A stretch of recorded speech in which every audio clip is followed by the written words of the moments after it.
Ouais, c'est bon? Et on verra. Bon, ok. Alors, On on va verra. continuer comme ça. Si ça va pas, vous me dites. D'accord? Ok. Ouais. Donc, j'en étais à la mention du peuple de Moab chez les prophètes. Donc, on a également Tsephania qui, lui, va parler de la destruction totale du peuple de Moab, comme pour Sodome et Gomorrhe. Donc, on a différents prophètes qui ont différents avis sur le destin, l'avenir du peuple de Moab. Et puis, Elie Wiesel nous fait Toujours pareil. remarquer, oui, apparemment, j'ai une mauvaise connexion Internet. Alors, vous m'entendez ou pas? Vous m'entendez? Oui, oui, oui. Ouais, c'est bon? Ok.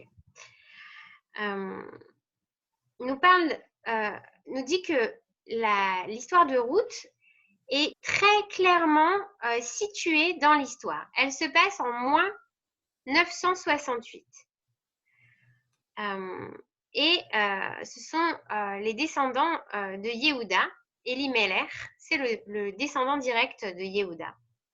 Et puis, il se dégage de cette histoire une sorte de lyrisme du quotidien, avec un début qui s'enracine dans la tristesse.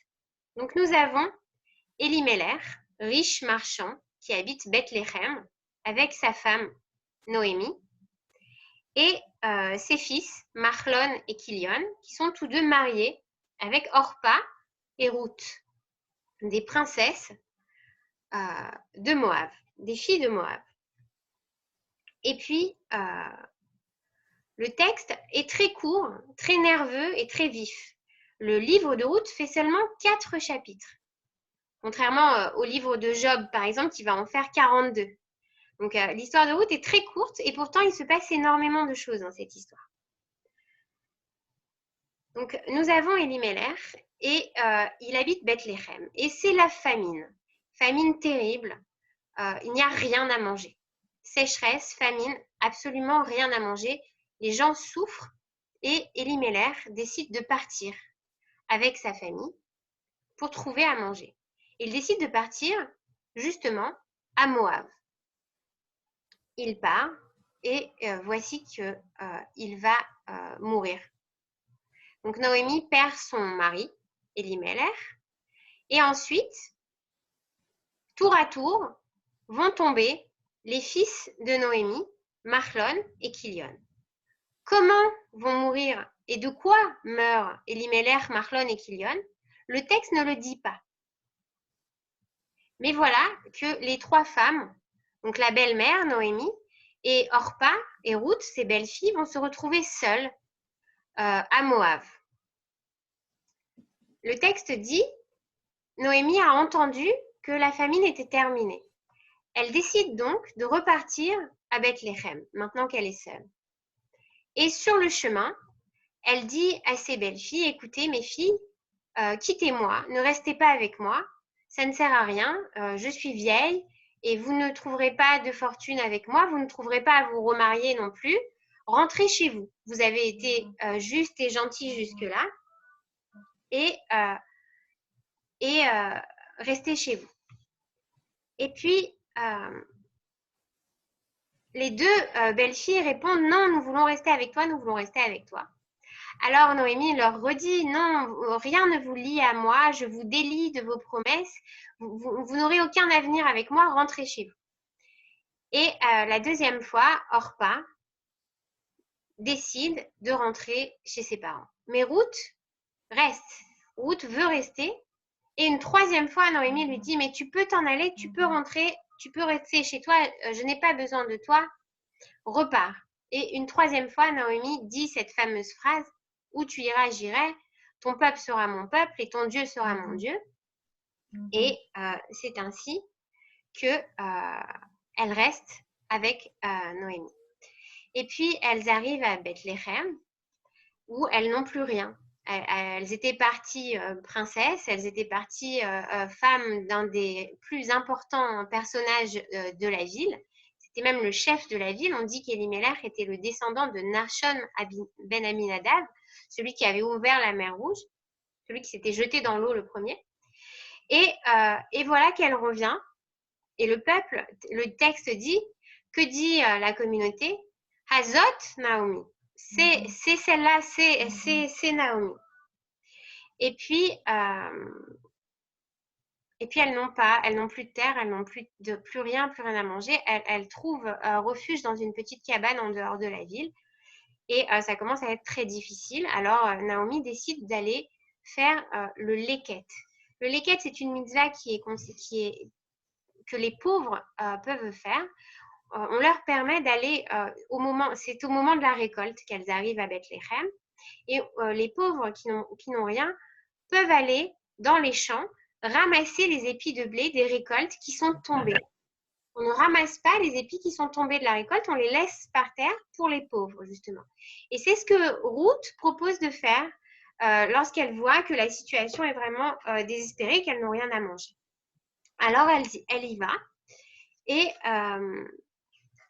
et voilà qu'elle ramasse des épis et on la regarde, on parle, on entend des rumeurs comme ça et puis on pose la question. Le chef, celui à qui appartient le champ, c'est Boaz. Et il dit, mais qui c'est celle-là? Et puis on lui répond, voilà, c'est Ruth, elle est restée avec Naomi et elle s'occupe de sa belle-mère, elle ne l'a pas quittée, elles ont été touchées très durement, elle a perdu son mari, elle a perdu ses fils et Ruth est restée, elle s'est attachée à ses pas. Et voilà maintenant qu'elle vient faire le leket, elle vient ramasser des germes de blé pour les nourrir.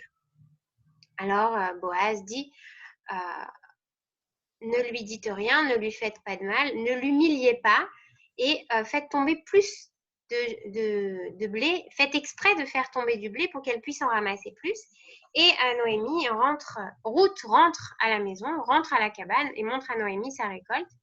Et là, Noémie comprend ce qui s'est passé en voyant ce que ramène Ruth. Elle ne ramène pas de petits épis de blé sur lesquels on aurait marché, mais au contraire, elle voit qu'elle ramène une belle germe de blé et elle comprend.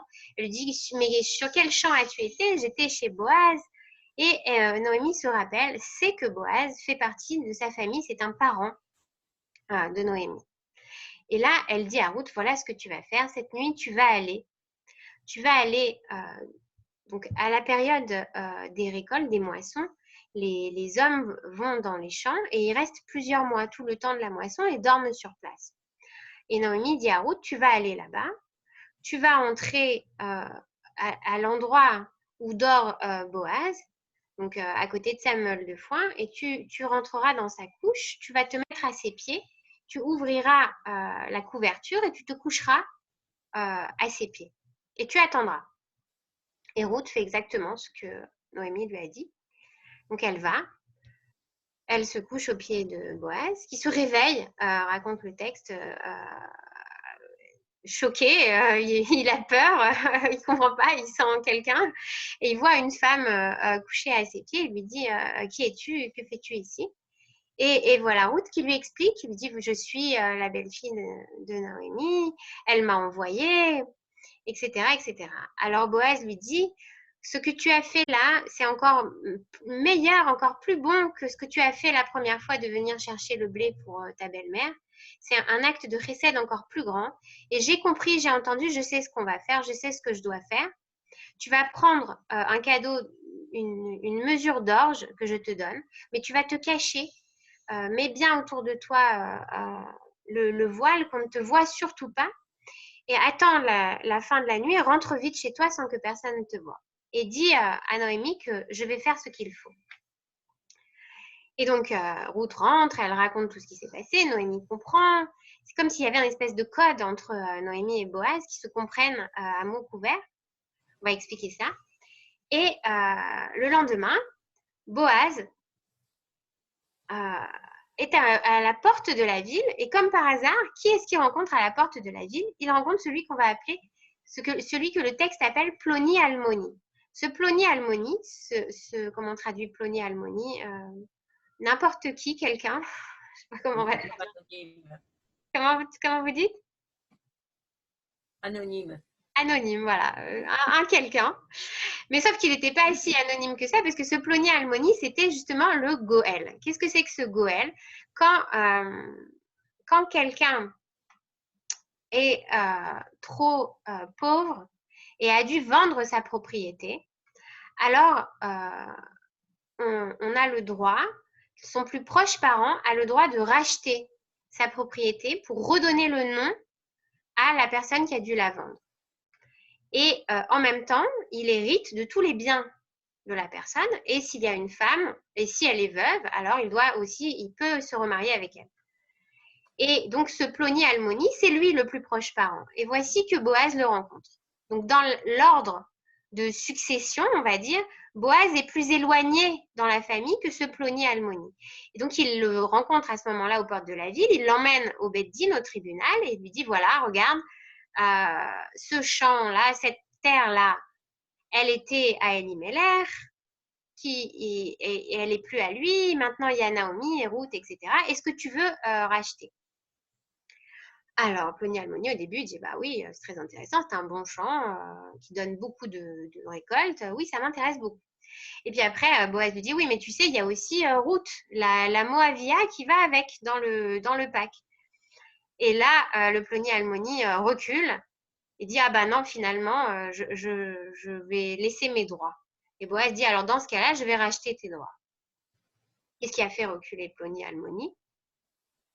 C'est la peur. C'est exactement comme dans l'histoire de Yehuda et Tamar. Pourquoi est-ce que Yehuda ne voulait pas donner Shelah, son troisième fils, à Tamar, qui avait le droit de se remarier avec le fils? Selon la loi du Hiboum, c'est la mitzvah qui dit que quand une femme perd son mari, alors le frère peut se remarier avec elle. Eh bien, c'est la peur de la malédiction, la peur du mauvais œil, la peur de cette femme avec qui, lorsqu'on se marie, on meurt, comme si elle transportait avec elle toute cette auréole de mal avec elle. Enfin, toute cette superstition-là. Ploni-Almoni recule, ne veut pas de ce fardeau-là. Et Boaz, lui, va prendre le rôle du Goël, du racheteur, mais aussi en hébreu le libérateur, le délivreur. Et donc se marie avec Ruth. Le Midrash raconte que Boaz a 80 ans à ce moment-là et va mourir le soir de la nuit de noces. Mais ils auront le temps de concevoir un enfant. Et cet enfant va être nommé par Noémie. Vous voyez jusqu'où va l'amour de Ruth pour sa belle-mère. C'est pas toutes les belles filles qui laissent leur belle-mère nommer leur enfant. Et donc l'enfant s'appelle Oved. Oved aura un fils qui s'appellera Ishaï, et Ishaï aura un fils qui s'appellera David Amelech. Donc ça, c'est l'histoire. Maintenant, on a perdu un peu la lecture d'Elie Wiesel, mais comme ça, on a le contexte pour tout le monde. Alors, donc nous avons nos trois veuves, et voici ce que nous dit Elie Wiesel. Premièrement, il nous dit que cette histoire de Ruth, c'est une histoire peut-être qui aurait trait à la place de l'étranger. Quand on dit étranger, c'est guerre. C'est guerre étranger comme les Juifs en Égypte, guerre Bémitraïm. Et il y aurait alors toute une réflexion sur le respect de l'étranger, sur le respect de l'image différente et peut-être sur l'identité. Ce n'est que sous la dictature, nous dit Elie Wiesel, que les citoyens sont tous égaux et haïssent justement les étrangers, car les étrangers sont tous uniques et originaux et surtout libres. Ou alors, peut-être que cette histoire serait une histoire de prosélytisme, une histoire pour prôner la conversion.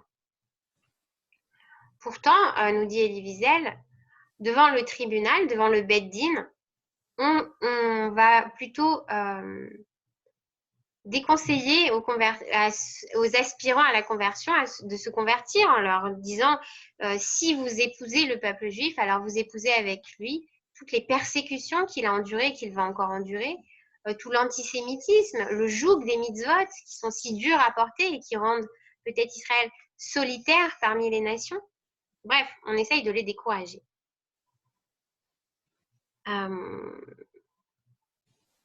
Et pourtant, ça ne manque pas de convertis qui ne se sont pas laissés décourager, des convertis importants.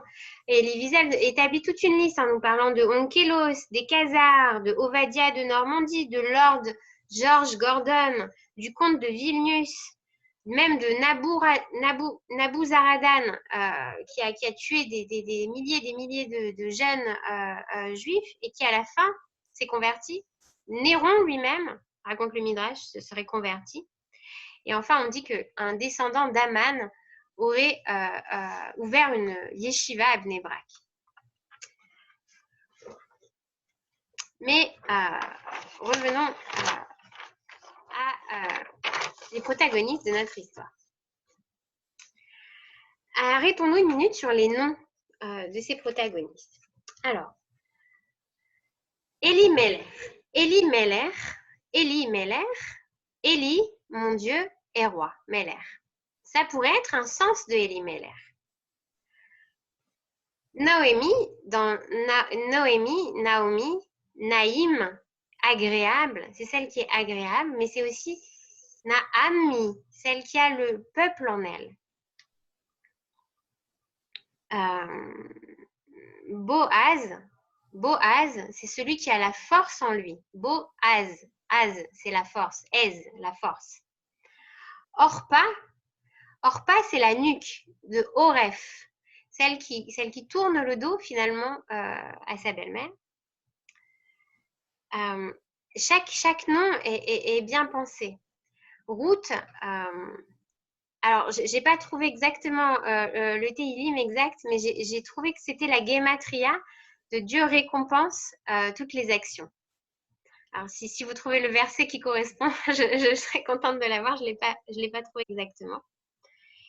Et ce que voit Elie Wiesel, c'est que tous ces personnages, d'après les Midrash, d'après l'histoire, sont bons. Ce serait une espèce d'histoire très agréable, un peu comme un conte de fées. D'ailleurs, et ça c'est Beno Gross qui va nous le montrer, mais dans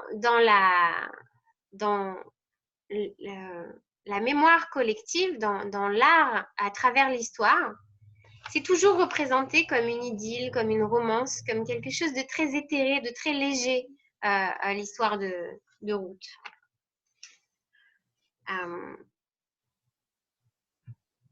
Et tout le monde est gentil dans cette histoire. Finalement, on a bon, à part ce début terrible avec plusieurs morts, après ça, tout est fait pour... tout le monde s'entraide, tout le monde s'aide, tout le monde s'aime, comme s'il n'y avait absolument aucune... à part la difficulté de la vie, on n'a qu'une histoire de fraternité, d'entraide et de solidarité. Alors heureusement, on nous dit Elie Wiesel qu'il y a le Midrash, qu'il y a le Talmud pour équilibrer ce qui semble être quelque chose de parfaitement, de couler parfaitement.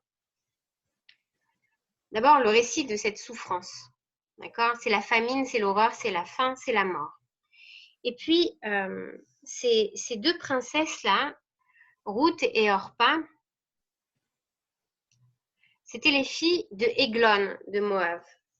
Et je suis désolée, j'ai un chapeau qui ne tient pas. Voilà, c'est les aléas du direct, hein, désolée. Alors, voilà, le Talmud va s'en prendre tour à tour à chacun des personnages en nous montrant, nous racontant des dessous de table pour nous montrer que finalement, on les croyait tous bons et gentils, mais qu'ils ont tous finalement quelque chose à se reprocher. Boaz, non, pas Boaz, d'abord Elie Meller. Elie Meller, on a dit Elie Meller, Dieu, c'est mon Dieu, Dieu est le roi. Elie Meller, ça peut se lire également Alay Meller, que je sois roi. Et ça nous montrerait ce côté d'Elie Meller qu'on n'a pas vu dans le texte, mais que le Midrash nous raconte. Qu'il était, on a dit tout à l'heure qu'il était descendant de Narshon Abinadab, qu'il était le chef du village. Mais en tant que chef du village, comment ça se fait qu'il part à Moab alors que c'est la famine? Comment ça se fait qu'il s'enfuit finalement de sa ville alors qu'il est censé être le chef du village? Comment ça se fait d'abord qu'il ne prie pas à aucun moment? Comment ça se fait qu'il ne fait pas la tzedaka, qu'il ne fait pas la charité? C'est ce que lui reproche le Midrash et la question que pose le Talmud sur Elimelech. Après, la société elle-même dans laquelle baigne le royaume de Judée à ce moment-là, donc sous les juges, on est dans la chute de la tribu de Benjamin avant l'ascension de la tribu de Yehuda. Les fils de Élie ont perdu la route de leur père et ça sera Shmuel qui va reprendre le flambeau. Et à nouveau, à son tour, après, ça sera ses fils qui, à nouveau, perdront le chemin de leur père. Et voici ce que dit le Midrash, qui accuse la société de l'époque en disant « Toute cette génération baignait dans une sensualité exagérée et un érotisme poussé à outrance. » Donc Elimelech, finalement, serait coupable de n'être pas si généreux que ça, pas généreux du tout, et de n'avoir pas prié, donc de manquer finalement de foi, et d'avoir trouvé que ça, de prendre la fuite à Moab, le pire ennemi d'Israël. Maintenant, si on regarde ses enfants, Machlon et Kilion. Machlon, ça vient du mot machala, la maladie. Et Kilion, c'est la consomption, la ruine. La consomption, c'est se brûler de l'intérieur. De quoi est-ce qu'ils vont mourir? On peut faire l'hypothèse qu'ils meurent de maladie, qu'ils meurent d'épidémie. Déjà, il y a la famine et la sécheresse. Et qu'en plus, ça se passe pas bien à ce moment-là au niveau moral. Alors, toute la société est corrompue et même gangrénée. Et d'ailleurs, le Midrash dit « Imcheru vechaku mina olam » Ils vont être effacés du monde sans enfants. Pourquoi on les rend coupables, ces deux enfants-là, qui nous font penser de manière quasi instinctive à l'histoire de Yehuda et Tamar. Yehuda qui perd lui aussi ses deux fils, Onan, et Onan, mais pour des torts qu'on connaît, l'onanisme, etc. Alors que là, de quoi de quoi sont-ils coupables? Voilà ce que nous dit le Midrash. D'assimilation trop rapide. D'avoir très vite fait fortune, avoir pris position et d'avoir fait des mariages arrangés pour être justement plus haut placé dans la société, d'être superficiel et d'aimer le luxe et d'avoir accepté sans broncher les filles, les princesses du roi de Moab. Et la mère, la bonne Naomi, est-ce que ça serait pas un peu sa faute si ses fils ont glissé dans l'assimilation? Est-ce que ça ne tiendrait pas à son éducation? Et lorsqu'elle perd son mari et ensuite ses deux fils, le texte ne nous parle pas ni de ses états d'âme ni de ses larmes. Il nous dit seulement, ayant survécu à son époux et ses enfants, elle resta seule. Et là, Elie Wiesel fait un parallèle, comme il a l'habitude de faire à chaque fois qu'il pose la question des personnages bibliques. Il rapporte ça à la Shoah et dit peut-être qu'elle a le remords du survivant. Celui qui a échappé à la mort alors que tout le monde est mort autour de lui et qui est en quelque sorte coupable de survivre et se pose la question « Pourquoi moi ?»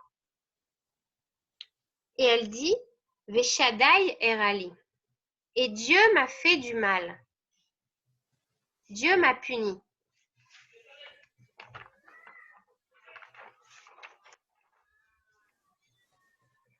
Ah, je suis désolée, il y a un peu d'action derrière moi.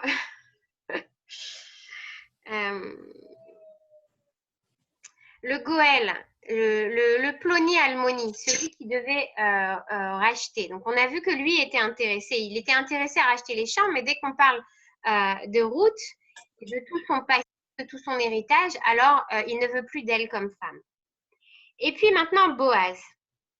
Boaz, qui pourtant a l'air d'être vraiment le plus propre de tous ces protagonistes. Et bien pourtant, le Midrash trouve des petites choses à lui reprocher. Premièrement, comment se fait-il que Ruth propose à Naomi d'aller faire le leket dans les champs, d'aller chercher des épis de blé, si elle était la cousine de Boaz et que Boaz le savait. Alors, comment ça se fait depuis si longtemps qu'il ne l'avait pas hébergée chez lui, qu'il ne lui avait pas proposé de venir, qu'il ne lui avait pas envoyé à manger de lui-même? Est-ce que c'était de l'égoïsme? Est-ce que c'était de l'ignorance? Est-ce qu'il n'était pas justement coupable de ne pas s'occuper de sa famille? On lui reproche quand même quelque chose. Et puis pour le Talmud, Boaz, c'est quelqu'un de très timide. Il aurait peur lui aussi un peu du châtiment. Il serait peut-être soit prudent, soit calculateur. Il ne sauterait pas tout de suite pour épouser Ruth, mais attendrait un peu d'après le Talmud en cherchant à faire les choses du mieux possible, comme si cette de perfection s'accompagnait de patience, de temps, de timidité, d'hésitation avant de faire chaque chose. Et puis Orpa dont on a dit que son nom descendait du mot Oref, la nuque. Alors Orpa, elle, ne fait pas comme Ruth, ne reste pas avec Naomi et décide de rentrer chez ses parents. Elle donnera, dans les descendants d'Orpa, il y aura Goliath. Alors c'est amusant de voir que d'un côté nous avons David et puis de l'autre côté évidemment Goliath. Et puis la communauté dont on a dit tout à l'heure qu'elle est très solidaire, que les gens, quand ils voient Ruth qui vient dans les champs, alors ils se mettent autour d'elle comme un cocon et puis ils la laissent ramasser le blé, etc. Eh bien, le Midrash raconte autrement que ce Azot, Naomi, ça pourrait être au contraire la rumeur. Ah, celle-là, la Naomi, celle qui était si riche, celle qui était princesse, elle revient maintenant aujourd'hui moins que rien. Certainement qu'elle l'a bien cherché, certainement qu'elle l'a mérité. Et puis, encore une petite chose concernant Boaz, on parle beaucoup du Yetzer Hara. Alors, il ne cède pas au Yetzer Hara, mais effectivement, le Talmud nous raconte comment toute la nuit, il combat le Yetzer Hara. Ce n'est finalement qu'un homme de chair et d'os. Et il a dans sa couche Ruth qui est là, jeune et belle. Et le Talmud raconte qu'il caresse ses cheveux pour s'assurer que ce n'est pas un démon. Car les démons n'ont pas de cheveux, c'est bien connu. Malgré tout, malgré cet équilibre des forces, il y a un personnage que ni le Midrash ni le Talmud ne va salir, eh bien c'est Ruth. Ruth qui reste une exception. Avec cependant une question qui demeure, comment le mariage peut-il avoir lieu avec Ruth? Se serait-elle déjà convertie avant le passage où elle dit à Noémie je reste avec toi? C'est une des hypothèses que donne le Midrash. Ou alors, on vous entend pas bien, hein? On vous entend pas très bien. Ou alors le Talmud dit peut-être que l'interdiction de se marier avec les Moabites ne concernait que les hommes et pas les femmes.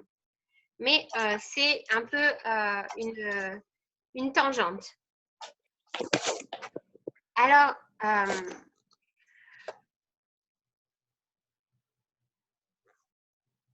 maintenant, il y a autre chose dont nous parle Elie Wiesel, c'est la providence. Tout semble étonnamment coïncider. Tout semble fait par hasard. Par hasard, il y a ces morts qui vont renvoyer de Moab Ruth, qui va arriver à Bethléem, qui va rencontrer Boaz, qui va par hasard trouver le Goël à la porte de la ville, qui va par hasard accepter, etc.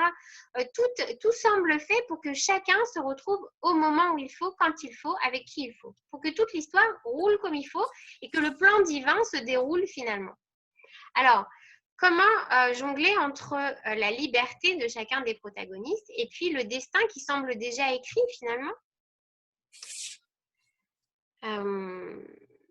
Eh bien, le Midrash dit, même s'il avait été à l'autre bout du monde, en parlant par exemple du Goël, Dieu l'aurait empoigné pour le ramener là, car l'histoire lui avait donné rendez-vous.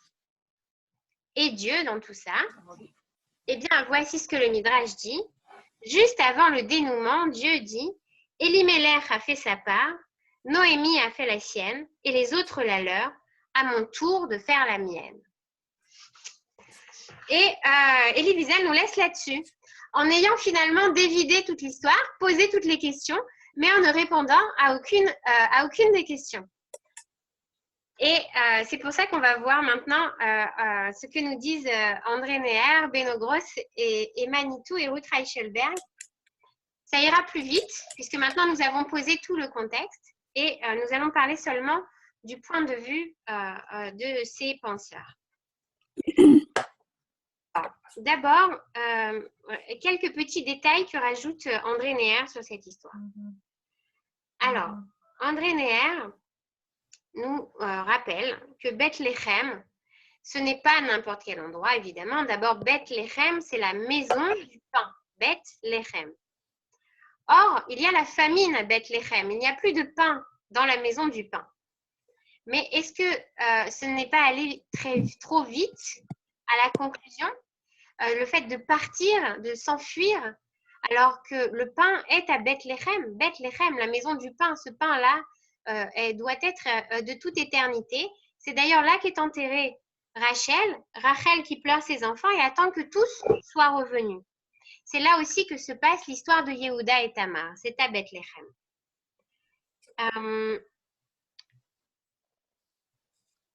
Cette histoire qui nous raconte tous ces deuils les uns après les autres ressemble à la tragédie grecque, à ce débat sur une famille. Tant, Ruth dit à Naomi, elle lui dit « Jamais l'idée de la mort ne provoquera notre séparation ». Et c'est à partir de ce moment-là, dit André Neher, que vont se combattre deux systèmes de pensée totalement opposés. D'un côté, la fatalité, la destinée, et de l'autre côté, la liberté et la providence. Nous allons voir que malgré ce qu'on croit, la providence, ce n'est pas contraire à la liberté de chacun. Et cela se voit dans le nom de Dieu qui est prononcé dans ce livre de Ruth. Shaddai. C'est la possibilité humaine et c'est la promesse ainsi que le simultané de... Anna, il y a des problèmes de son. Alors, vous m'entendez pas? Vous m'entendez? Non, il y a des problèmes de son. Il y a des coupures à chaque fois, Anna. Ah, je suis désolée, ça doit être la connexion qui n'est pas très bonne ce soir. Je pense que... Ça grésille, ça chute. Donc, il y a des mots qui nous manquent. Je pense aussi qu'il y a des gens qui n'ont pas coupé leur micro et on entend des bruits parasites. Voilà, coupez tous les micros. Donc, ça serait bien si tout le monde... Voilà, coupez les micros et on va continuer. On a bientôt terminé, on arrive à la fin. D'accord? Ne vous inquiétez pas, je remets mon chapeau et on continue. Je mettrai un autre chapeau qui ne glisse pas la prochaine fois parce que celui-là, il ne m'aide pas. Top. Alors, oui, il y a des mots, plusieurs mots en hébreu. Le hasard en hébreu, c'est le mikré. Mais le mikré, c'est aussi le mikra. Le mikra, c'est ce qui est écrit. Maintenant, il y a aussi ce qu'on appelle la hashgacha. La hashgacha, c'est la protection divine qui semble être là à chaque pas que l'on fait. Et il y a enfin un autre mot qui apparaît, c'est le mot chesed. Le chesed de Dieu, nous dit André Neher, autant en ce qui concerne les morts que les vivants. Et puis, ce que l'histoire de Ruth nous apprend, c'est à replacer les instants dans l'éternité. Le morcellement de l'existence, qui éclate au début de l'histoire par toutes ces morts, va s'insérer dans une continuité, la continuité du plan divin. Et c'est ce que André Neher appelle des maillons dans la chaîne. Et cette théologie particulière, André Neher les retrouve autant dans l'histoire de Ruth que dans l'histoire de Job, mais aussi dans le livre d'Esther. Alors voici ce qu'il nous explique. Il nous explique que dans chaque histoire, qui nous parle d'épreuves et de souffrances, il y a 3 étapes. L'origine, qui est reliée à la responsabilité, la crise, qui est reliée à la constance dans l'épreuve, et l'issue, qui va être reliée à l'action. Donc, je redis. L'origine, la crise et l'issue. L'origine, on va chercher qui est responsable. La crise, combien de temps, comment on va passer cette crise, la constance dans l'épreuve, comment on va faire pour résister finalement et ne pas lâcher. Et par rapport à l'issue, l'action qui va amener l'issue de cette épreuve. Alors voici comment ça marche dans les 3 livres. Dans Job, on a une symétrie entre le début et la fin qui sont avec autant d'intensité et qui sont très rapides. La souffrance va être au milieu. Ce silence-là, c'est la place de Job par rapport à Dieu. Tant que dure le silence de Dieu, Job ne sait pas quelle place il a par rapport au divin, ne sait pas quelle est sa place d'homme face à Dieu et face aux épreuves et à la souffrance.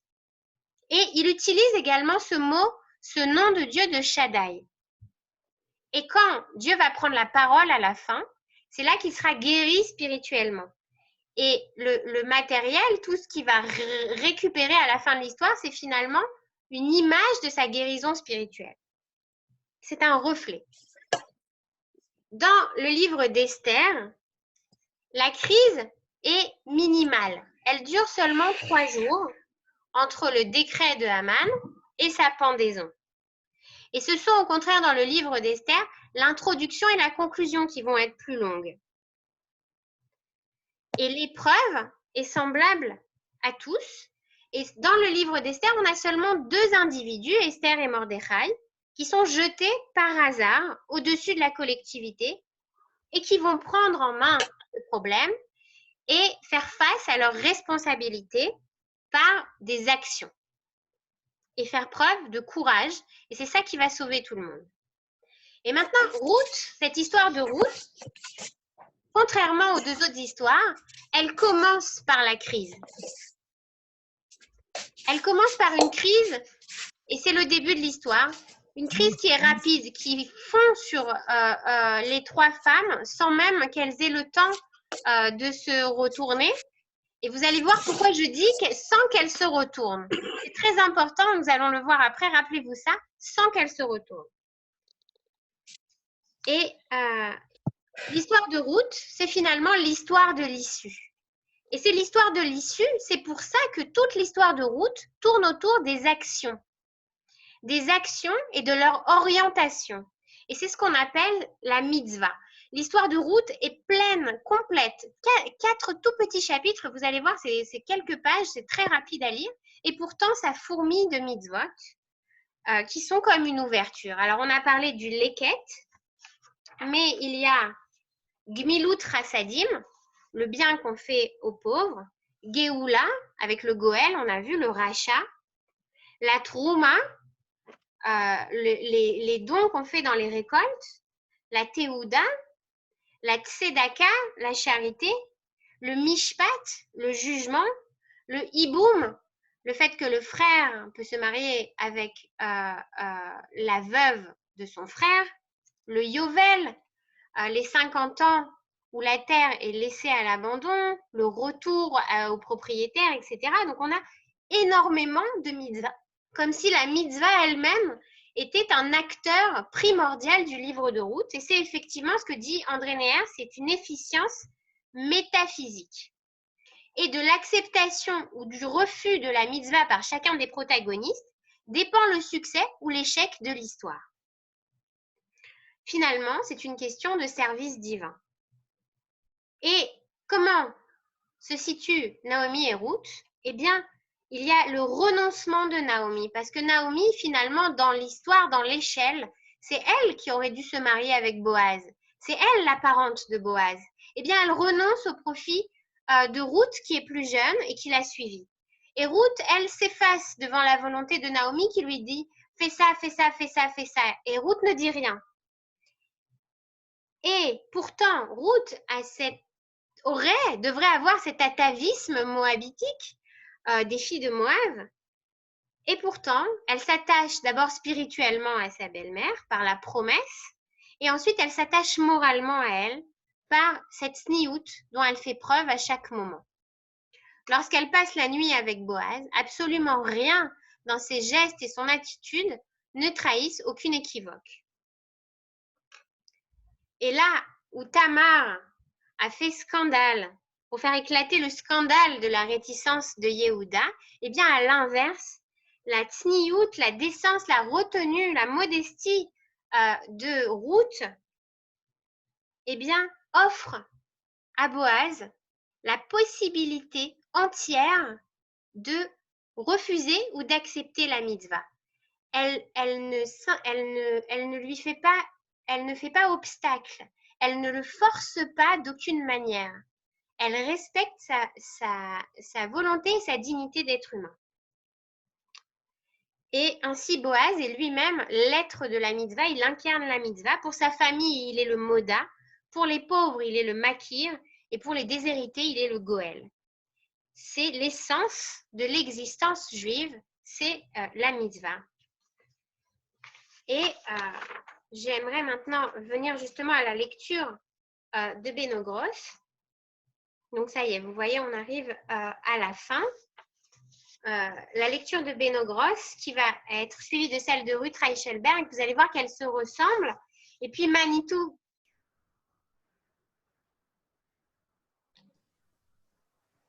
Qu'est-ce qui se passe? On n'entend rien du tout Ouais, là. ça a sauté, je suis désolée. C'est ma connexion. C'est ma connexion qui a sauté. Voilà, je suis revenue.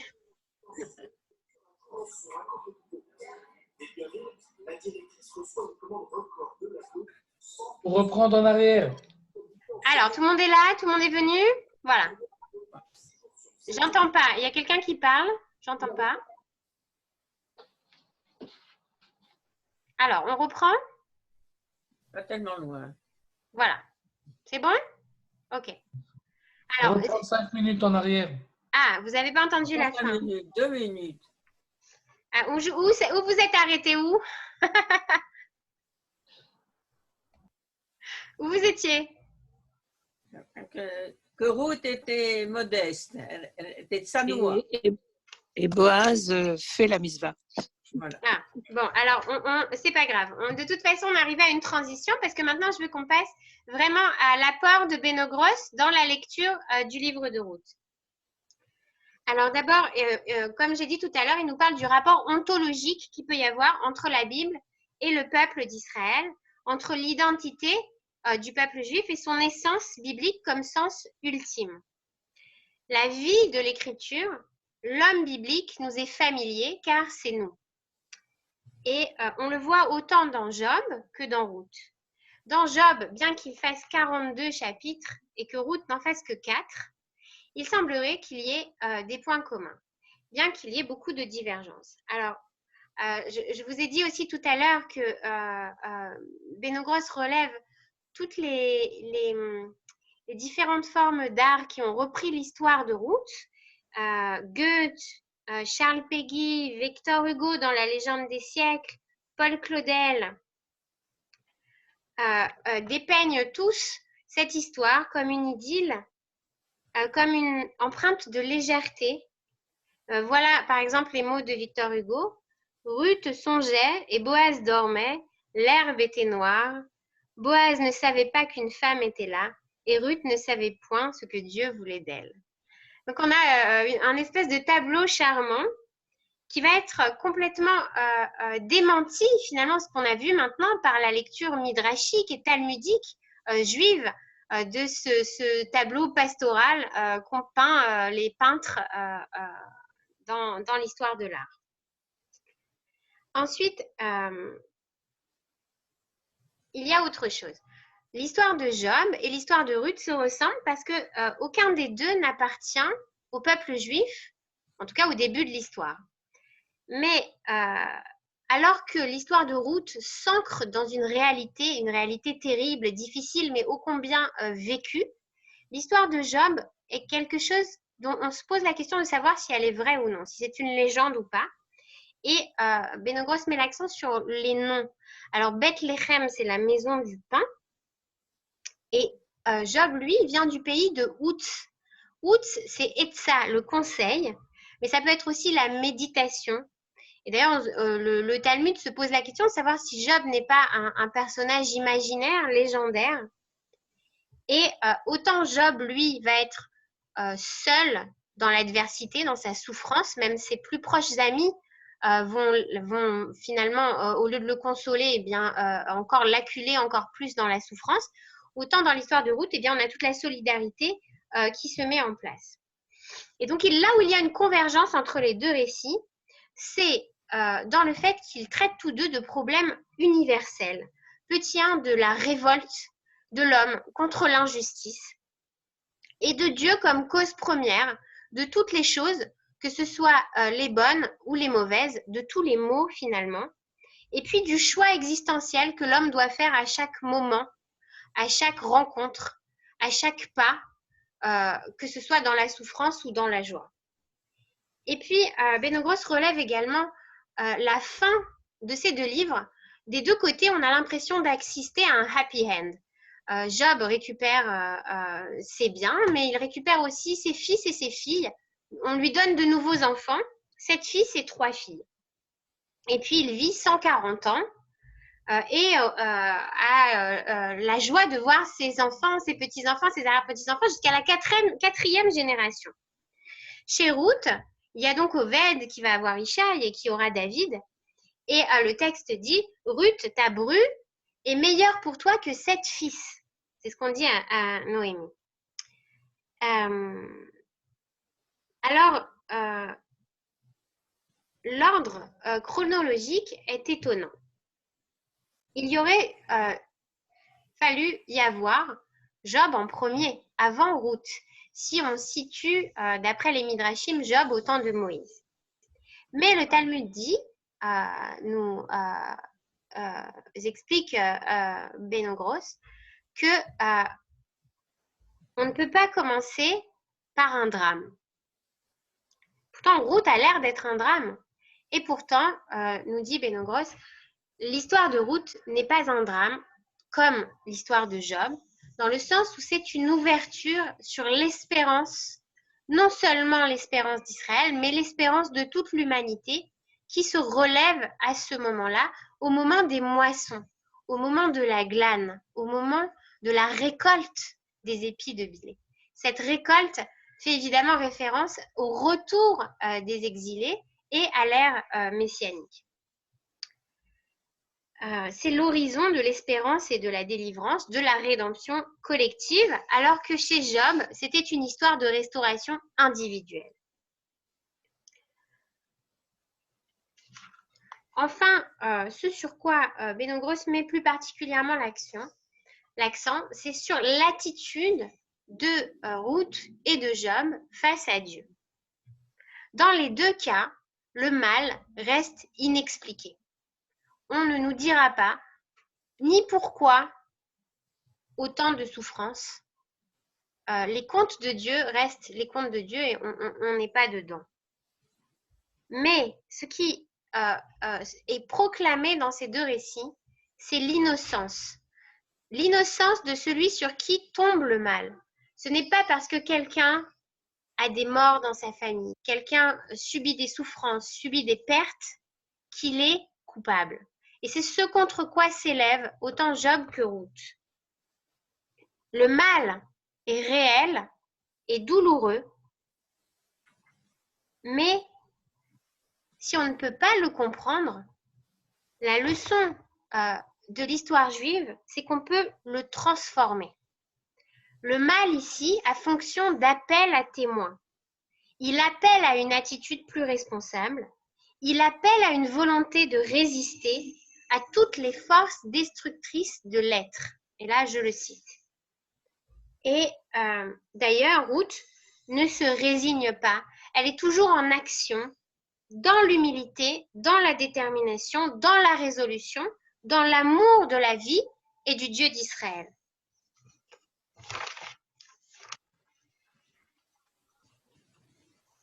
Et vous allez voir, je vais enchaîner l'enseignement de Benogros avec celui de Ruth Reichelberg. Alors, Ruth Reichelberg, pour ceux qui ne la connaissent pas, elle est née le 16 septembre 1942 à Alger, sous le nom de Denise Hadjadj, la veille de Yom Kippour. Elle a fait son aliyah, enfin d'abord elle est partie à Paris, où elle a étudié la littérature et la philosophie. Et puis entre 62 et 64, elle a fait son aliyah à Jérusalem.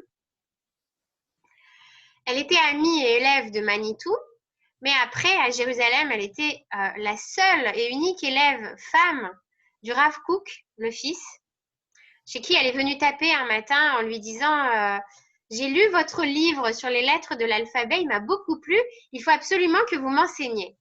Et le Rav Kook lui a dit, eh bien, rentrez, asseyez-vous. Et ses élèves étaient choqués, mais elle est restée et elle a appris avec lui. Et puis, elle s'est éteinte en 2006 à Jérusalem, après avoir été professeure et chef du département de littérature comparée à l'université de Bar-Ilan. Elle a travaillé notamment sur l'histoire de Don Quichotte et les sources kabbalistiques qu'il peut y avoir dans l'histoire de Don Quichotte comme juif masqué. Ça, c'est très actuel, tiens, d'ailleurs, le juif masqué. Et sur le poète Arabal. Également, elle a écrit un petit livre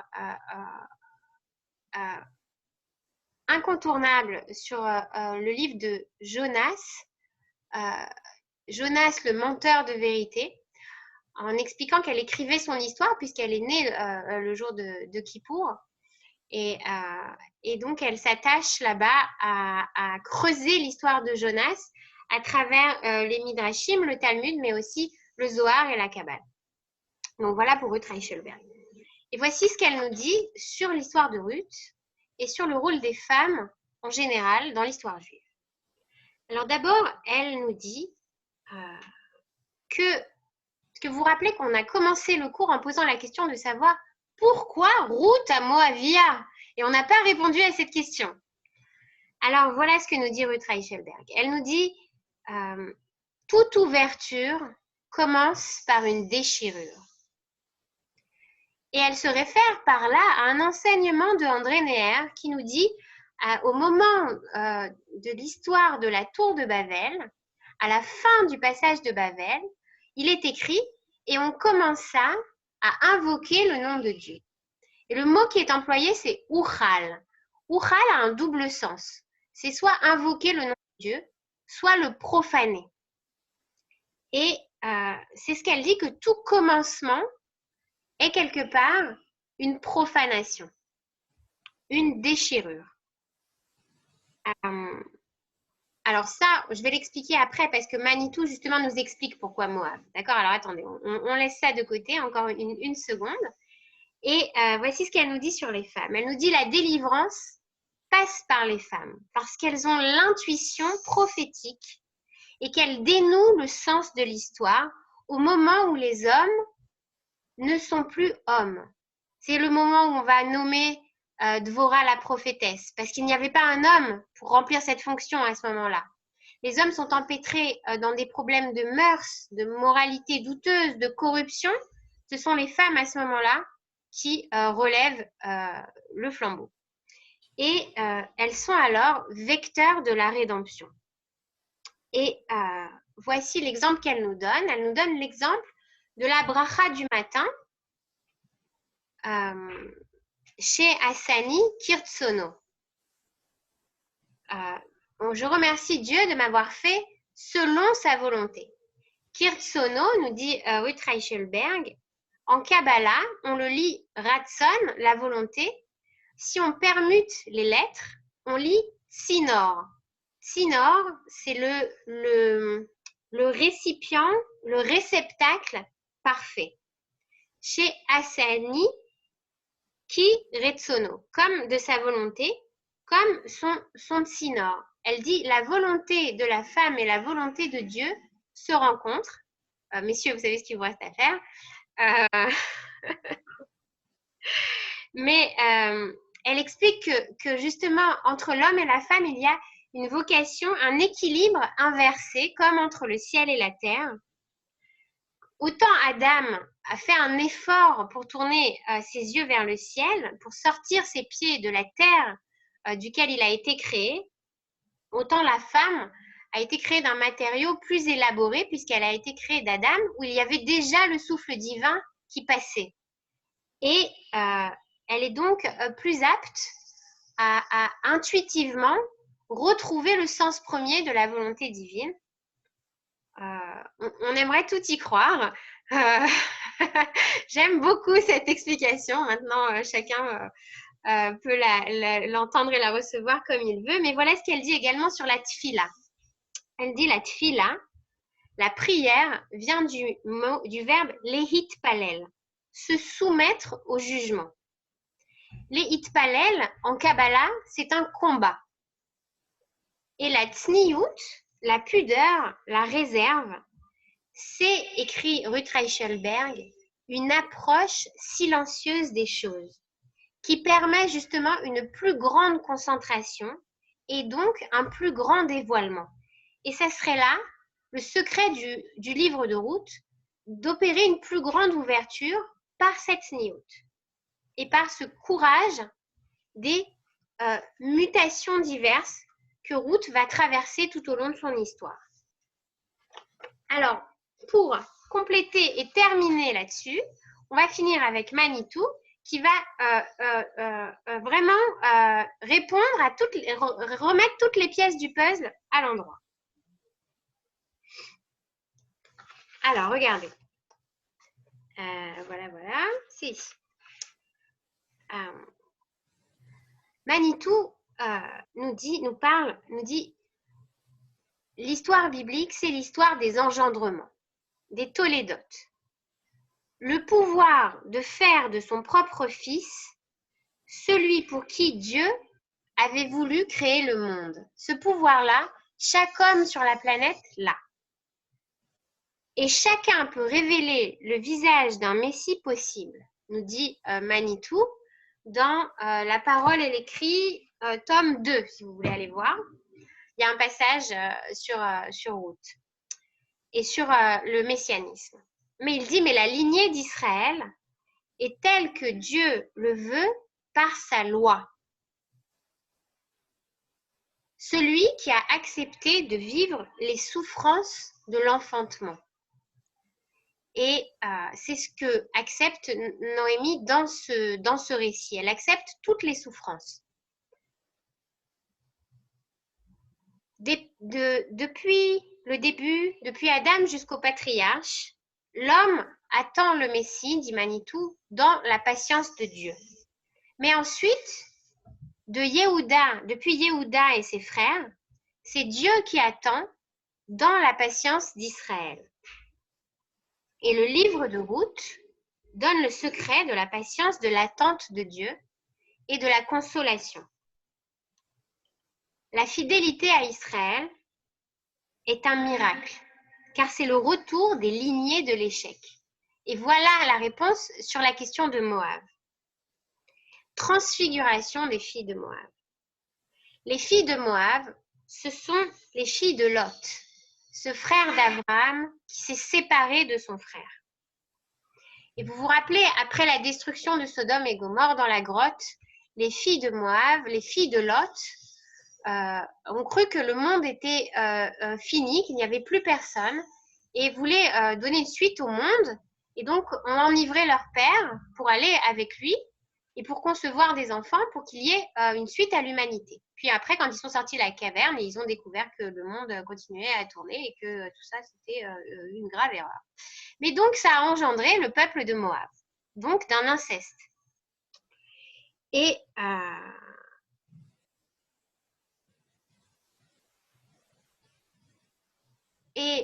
il faudra attendre la 14e génération après Abraham pour avoir David, le bien-aimé. C'est comme la lumière de la lune, nous dit Manitou. Le dernier mot du livre, c'est David. Le dernier mot du livre de Ruth, c'est David. Pourquoi? Parce que ça nous enseigne une manière d'être homme, mais aussi une manière d'être roi. Et que Dieu se reconnaît dans la manière d'être homme de David, par la louange, par le chant, et dans la manière d'être roi de David, qui reconnaît la royauté de Dieu.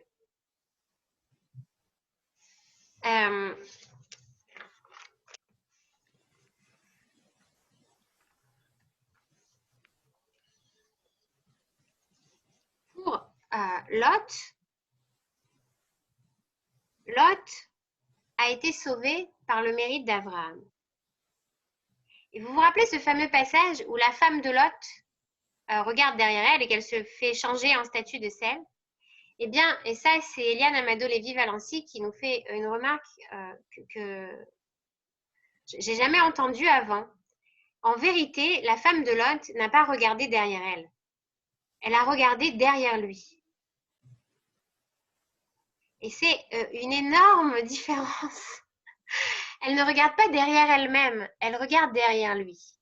Et nous avons ici déjà une fracture, une séparation du couple entre Lot et sa femme. Elle regarde derrière lui, elle doute de l'histoire, mais elle doute aussi de son mari. Elle doute de son couple. Elle regarde derrière lui. Et le Zohar raconte que l'ange exterminateur est toujours derrière l'homme et que c'est pour ça qu'il ne faut pas regarder derrière. Mais donc, ce qu'il manquait à la femme de Lot, pour qu'il soit à l'égal d'Abraham, de son frère, c'était justement cette intuition salvatrice qui habite les femmes de l'histoire du livre de Ruth et qui permet les retrouvailles, même après la séparation et la souffrance. Enfin, je vais finir vraiment le dernier mot là-dessus, sur le guerre, l'étranger dont nous avons parlé tout à l'heure. Il y a cet enseignement d'André Neher qui nous dit « Ve'ahavta lereacha kamocha ki ani Hashem » Tu aimeras ton prochain comme toi-même, car je suis Dieu. Reacha, c'est le lointain, de la racine diviser. Et on peut aussi trouver là-bas le mot ra, le mal qui divise et qui sépare, mais qui peut également être restauré par cet amour du prochain, du lointain, celui qui a tout jamais séparé de toi, celui qui n'est pas toi, celui qui ne te ressemble pas et que tu ne peux pas changer ni transformer pour te faire te ressembler. C'est ce respect-là qu'on entend aussi dans le mot zoulat, l'autre, celui qui est une exception, la zoulat, exception, que tu dois aimer kamocha, non pas kenafshecha, comme ton âme, comme toi-même, comme dans l'histoire de David et Jonathan, mais kamocha, comme un sujet en face de toi.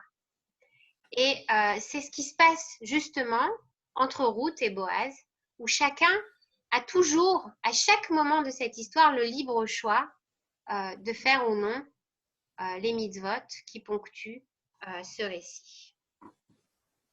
Voilà, je crois qu'on va s'arrêter là pour ce soir. Si vous avez des questions, allez-y. Je suis désolée, j'espère que ça n'a pas trop sauté. Je m'entends pas en même temps, donc je ne peux pas savoir ce que vous entendez ou pas.